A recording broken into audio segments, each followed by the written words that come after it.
আমরা সাধারণত স্ক্যাবিস রোগের চিকিৎসা একটু মলম এবং মুখে খাওয়ার ওষুধ দিয়ে করে থাকি।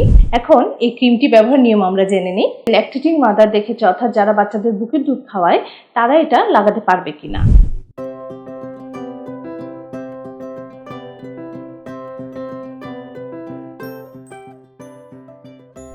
ডিয়ার ভিউয়ার্স, আসসালামু আলাইকুম। কেমন আছেন সবাই? আজকে একটি গুরুত্বপূর্ণ বিষয় নিয়ে কথা বলবো, সেটা হচ্ছে স্ক্যাবিস রোগের চিকিৎসা। আমরা সাধারণত স্ক্যাবিস রোগের চিকিৎসা একটু মলম এবং মুখে খাওয়ার ওষুধ দিয়ে করে থাকি। সবচেয়ে গুরুত্বপূর্ণ যে চিকিৎসা সেটা হচ্ছে পারমেথ্রিন নামের একটি টপিক্যাল ক্রিম। এই ক্রিমটি দিয়ে আমরা সাধারণত স্ক্যাবিসের চিকিৎসা করে থাকি। দেখা যায় পেশেন্টরা কিন্তু আমাদের কাছে যখন আসে অনেকবার এই পারমেথ্রিন নামক মলমটা তারা লাগিয়ে আসে, কিন্তু তারা ভালো হচ্ছে না। এর কারণ হচ্ছে পারমেথ্রিন মলমটি লাগানোর কিছু নিয়ম রয়েছে। এখানে কোনো একটা যদি গ্যাপ থেকে থাকে তাহলে কিন্তু পেশেন্ট ভালো হবে না। এখন এই ক্রিমটি ব্যবহার নিয়ম আমরা জেনে নিই। পারমেথ্রিন ক্রিমটি বাজারে ক্রিম বা লোশন হিসেবে পাওয়া যায়। এটি 30 গ্রামের টিউব এবং 15 গ্রামের টিউব, দুইটা টিউবে পাওয়া যায়। 30 গ্রামের টিউব ইউজুয়ালি আমরা অ্যাডাল্টদের সাজেস্ট করে থাকি এবং বাচ্চাদের ক্ষেত্রে আমরা 15 গ্রামের টিউবটা সাজেস্ট করে থাকি। এবং এক্ষেত্রে বলার যে পারমেথ্রিন ক্রিমটা কিন্তু আপনারা 1 মাস বয়সী বাচ্চাদেরও ব্যবহার করতে পারবেন, তবে অবশ্যই সেক্ষেত্রে বাচ্চার ওজন অনুযায়ী এর ডোজটা আমরা ঠিক করে দিই। এখন মনে রাখতে হবে যে পারমেথ্রিন যখন লাগাবেন, নিয়ম নাম্বার 1, বাসার সবাই একসাথে একই সময়ে লাগাবেন।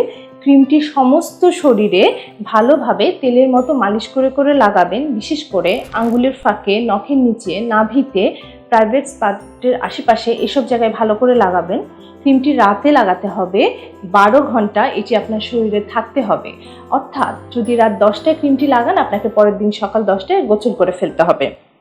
এবং আরেকটি গুরুত্বপূর্ণ বিষয় হলো যে কতটুকু লাগাবেন। একজন অ্যাডাল্ট 30 গ্রামের একটি টিউব পুরোটা একেবারে সমস্ত শরীরে তেলের মতো মালিশ করে করে লাগিয়ে ফেলবেন।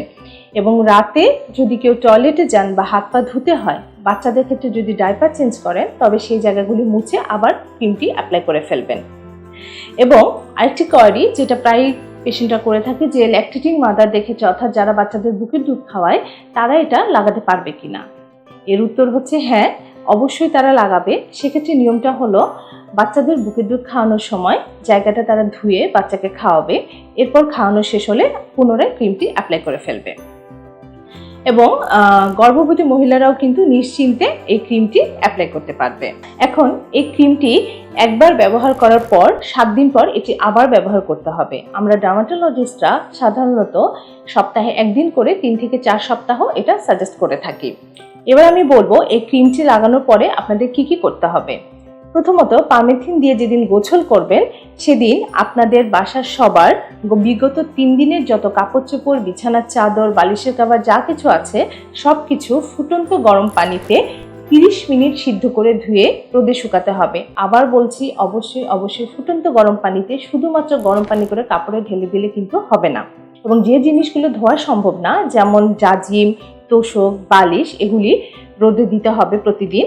এবং অন্যান্য জিনিস যেমন কাঁথা, বাচ্চাদের খেলনা, এগুলো একটি প্লাস্টিকের ব্যাগে বা বস্তায় ভরে মুখ ভালো করে বেঁধে ঘরের এক কোণে উষ্ণ স্থানে অ্যাটলিস্ট 3 দিন আপনাদের রেখে দিতে হবে, তারপর আবার ব্যবহার করতে পারবেন।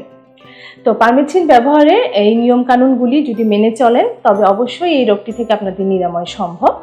আমরা টপিক্যাল ক্রিম হিসেবে পারমেথ্রিন ছাড়াও টেট্রাসল, সালফার এসব ব্যবহার করে থাকি। এবং আরেকটি গুরুত্বপূর্ণ হচ্ছে আমরা মুখে খাওয়ার একটি ওষুধ, আইভারমেকটিন নামে ওষুধ, এটি আমরা ব্যবহার করে থাকি এবং এটি ওজন এবং বয়স অনুযায়ী আমরা সাজেস্ট করে থাকি। সো ভিউয়ার, সবচাইতে গুরুত্বপূর্ণ হলো যদি আপনি এই নিয়ম কানুনগুলো মেনে চলেন এবং ক্রিমটি সঠিক নিয়মে ব্যবহার করেন, তবে অবশ্যই আপনি এই রোগটি থেকে মুক্তি পেতে পারবেন। আজ এ পর্যন্তই। আশা করি আমার কথাগুলো আপনাদের কিছুটা হলেও উপকারে এসেছে। পরবর্তীতে অন্য কোনো ভিডিওতে অন্য কোনো টপিকস নিয়ে দেখা হবে। সবাই ভালো থাকবেন। আসসালামু আলাইকুম।